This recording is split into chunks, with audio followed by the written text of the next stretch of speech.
Hi, folks. I'm Bob Schrupp, physical therapist. Brad Heineck, physical And therapist. together we are the most famous physical therapists on the internet. In our opinion. Today we're going to just show you some basic stretches for the wrist. Sure. Very simple to do. Let's start off, Brad. You bet. Let's not waste any time.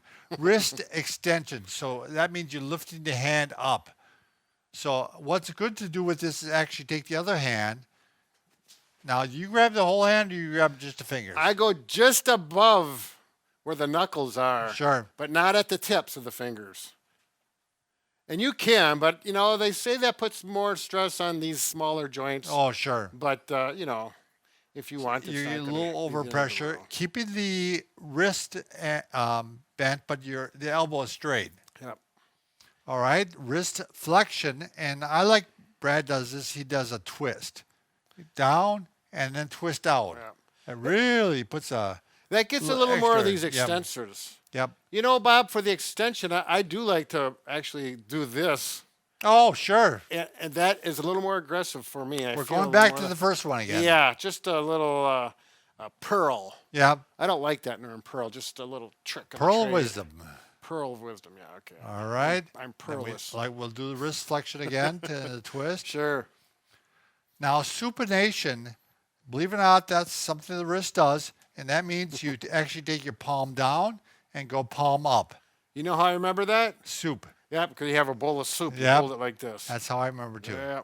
Must have had the same teacher. So then we're going to... You can give a little overpressure with that Yeah. too. So I put my fingers right around the base of the thumb, and Yep. then my thumb I put right at this knuckle.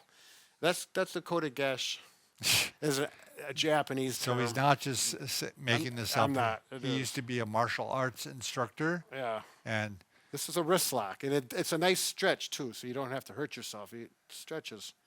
get both sides.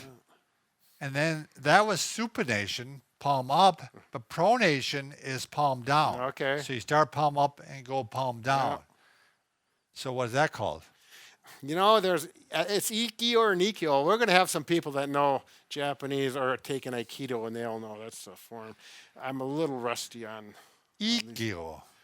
Yeah, and I think it actually means 1, 2, 3, and 4, but All right. been And too the wrist long. does a few more things. It does ulnar deviation, Oh, yeah. which you actually deviate the hand towards the pinky. my wrists are so inflexible. That's why I need to have the. Yeah, that's true. Yeah. You should be doing this. Yeah, well, whatever. Well, we're going to be doing some mobs on the next video. If I stretch every joint that's tight in my body, I'll be stretching 24/7. I know, that's the thing. It's not a functional thing for me, so I don't worry about it. Right. And then we're going to go to the other deviation, which is radial deviation, and that's moving towards the big thumb, the thumb, I should say, not the big thumb. And this one, I like to do this. Well, we're going to show that on the next one. When are we going to show decompression? Do you have On that the one? next video. Oh, the next one. We got some good ones coming up. Yeah. More fun, advanced. Advanced ones, Yeah. yes. All right. That's good. And do You'll the be little able to do shake this. out, the granny wave. Yeah. Yeah, dating ourselves. Okay, be careful All and right. have fun.